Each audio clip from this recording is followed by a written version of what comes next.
Hello and welcome back to my channel. The sun is shining and I'm making the most of the sunshine by making, according to me, the most popular Mumbai street food that has traveled across the world. So I think I haven't met anybody who doesn't know what a VADA PAV is. VADA PAV is basically very soft kind of burger bun, but it's a specifically one that's made in Mumbai, and you can't find the exact same thing here in the UK at all, because obviously the flour is different and the way it's made is different. And then it's filled with spiced up potato vadas and a couple of absolutely delicious chutneys. And of course, because I am making this vada pav, I'm gonna add a little twist of my own to this. There's absolutely nothing wrong with the vada pav, but if you've had vada pav a lot of times, you might want to have a little change and a little different take on it. This is also one of the recipes which has been most requested recently, and I've been putting it off, but today's the day. The sun's shining, I've got all the ingredients, so let's get cooking. Before that, don't forget to subscribe and hit the bell button. Right,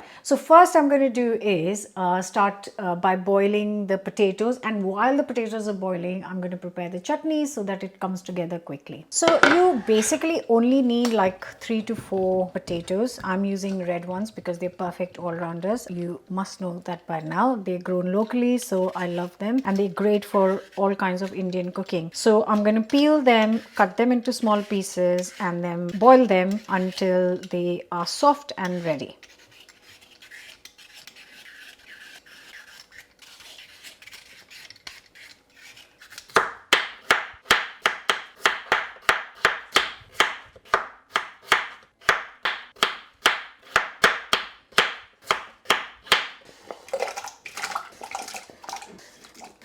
Leaving the potatoes to boil, I'm going to take my attention towards the first chutney. You can see that the potatoes are on the boil, which means I can take my attention towards the 2 chutneys. Now, before I cook this, I just want to say, don't come to me by saying this is not the way you make it, because like everything else, there are many kind of ways of making vada pav, though the base ingredients like potatoes and garlic coconut chutney and the coriander chutney and the pav remains the same. So I'm just showing what I make it and a delicious way of doing that. So I'm going to make delicious garlic coconut chili chutney, which is going to be spicy and red in color. So for the garlic chili chutney, obviously I'm going to start with the garlic. I'm just making enough chutney kind of make to serve with my vada pavs, but if you have any extra, this is one chutney that will last in your fridge for good 5 to 6 days, and you can eat it with dal rice as well. So anyways, so I've got 6 cloves of garlic. Just gonna peel them first.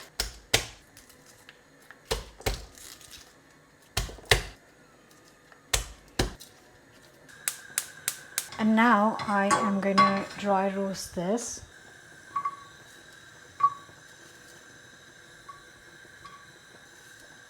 Now I'm going to cook this garlic in literally a teaspoon of oil. I don't want too much oil, just a little bit to help cook the garlic. So this goes in. And I'm also going to add 4 to 5 dried red chilies. You can use any according to your heat levels. So you can see that the garlic is just beginning to color and the dried chilies have kind of beginning to soften up. I'm going to transfer this to a blender. Now I've come back to the same pan. The heat is on low. I am not washing this. In the same pan without adding any oil, I have got some dried coconut, just like coconut shavings, dried. You can use desiccated coconut, and I'm just going to use handful and a half of coconut. Just going to dry roast this until it begins to kind of change color. Just make sure you do this on really low heat. The hob is on the lowest and it's still like getting color quite quickly. If you want to know, I use 40 grams of this dried coconut. Like I said, you can use desiccated coconut as well. Oh, it smells so lovely. Right, I'm going to transfer this to the blender.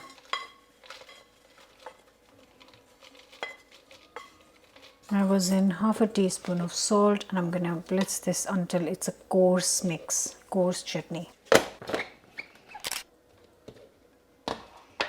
There are it is. Obviously the color of this will depend on the color of your chili. My chilies were not too red, so it's just about an orangey color, and it's like a kind of dry, coarse, absolutely gorgeous chutney. Gonna get this out and make the second chutney now.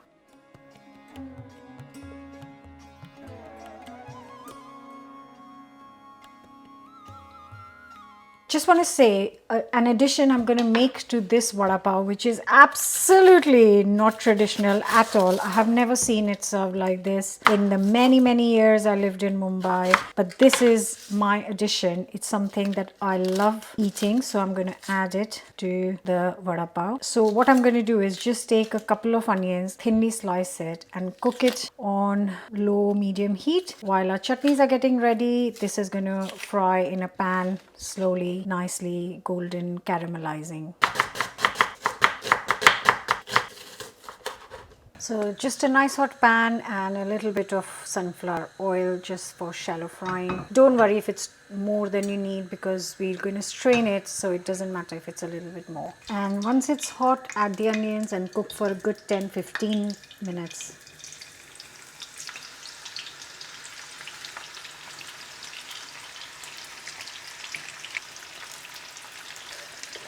The first chutney, the lovely coconut garlic chutney, is ready. The potatoes have boiled. They're still piping hot and my onions are on the hob. This is kadhai is ready to fry the vadas. So before I move on to the coriander chutney, I'm going to quickly prepare the potatoes first for the vadas. Here are the 4 boiled potatoes, kind of sieved and ready, and I'm just going to grate 2 garlic cloves and a small piece of ginger. So for the vada, I'm preparing the potatoes. Just going to add 2 to 3 tablespoons of sunflower oil or rapeseed oil. I'm going to add a teaspoon of mustard seeds and just let it sizzle and pop.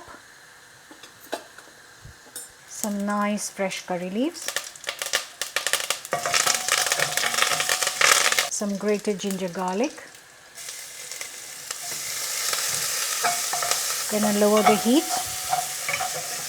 Now the spices, teaspoon of turmeric, chili powder to taste. I'm adding half a teaspoon, and half a teaspoon of salt, actually 3/4 teaspoon of salt. Mix.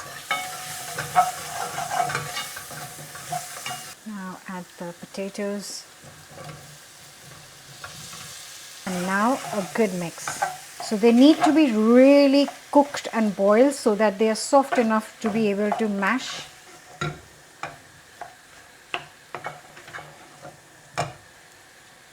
And once it is properly mixed, as you can see, I am going to transfer it to a bowl so that it cools down and I can shape them up soon.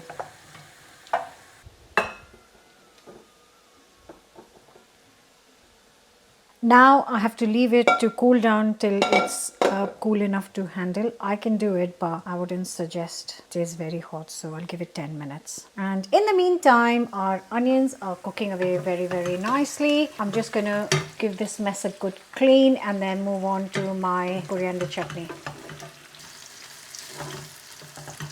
Now the onions are done and I don't want the extra oil, so I'm just gonna drain this oil out. And don't waste that oil, use it for cooking because it's got lovely onion flavor. Moving on to the coriander chutney in a same hot pan. I haven't washed it, just cleared it up, the coconut pan. I have got 20 grams of peanuts and I'm just going to dry roast it for 5 minutes until they get a bit of color. I want to get the nice toasted flavor, not the raw peanut flavor. So just going to toast this first. So you can see that the peanuts have got lovely color. They're smoky and I can really smell them. So this is the time you turn the heat off.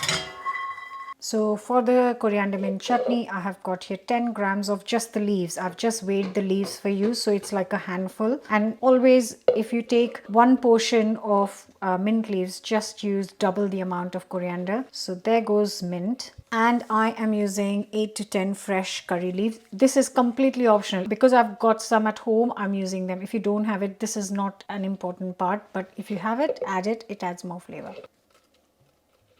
Couple of green chilies, the toasted peanuts, and I've got 40 grams of fresh coriander, which I'm just going to roughly chop and add to the bowl.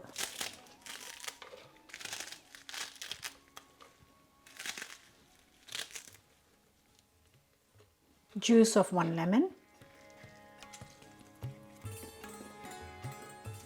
half a teaspoon of sugar, half a teaspoon salt.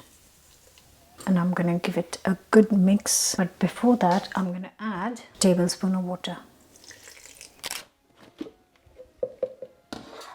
And there is the coriander peanut chutney ready. Here are the cooled down potatoes, and now I'm going to add, I know this is not traditional, but I'm just going to add 200 grams of paneer to this. Really soft one. If it's a bit hard, then just grate it into this. If not, just break it up. And then all that's left to do is give it a good mix. Mash it all together. Here is hob and a pan with some sunflower oil to deep fry, and while this is heating up, I'm going to quickly prepare the batter. Now I'm going to prepare the batter. So I have got 150 grams of gram flour. In goes half a teaspoon salt, half a teaspoon turmeric, half a teaspoon chili, and now this bit is optional, which is my take on it, half a teaspoon of carom seeds. This usually is not added, but I love the flavor of it. Give it a mix and then slowly add some water.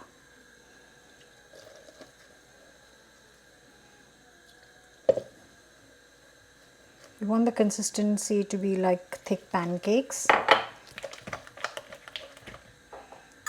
This is too thick.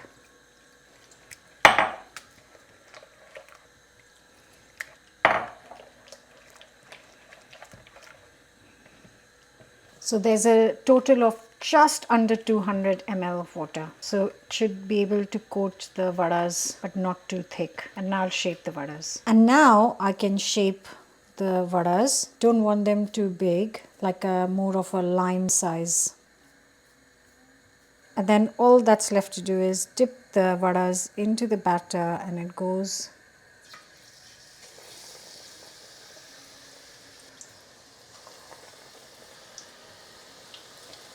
And just use a little bit of the batter and make some extra gram flour balls.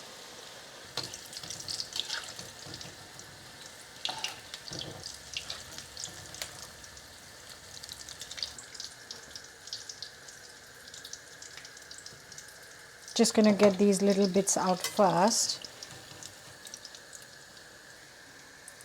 And a chili to fry with the vada. This is completely optional, but it's delicious. So always make a little cut so that it doesn't burst in the oil. And just fry it quickly with the vadas. And these vadas are ready.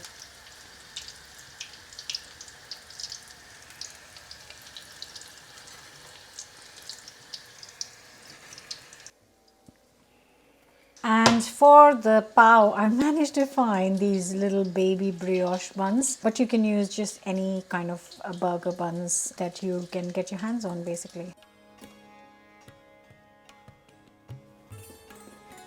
Don't open it fully, just keep the bottom attached. Some coriander chutney and some chili chutney. In between goes the vada. And my absolute favorite. And there it is, your little vada pav. Look at that.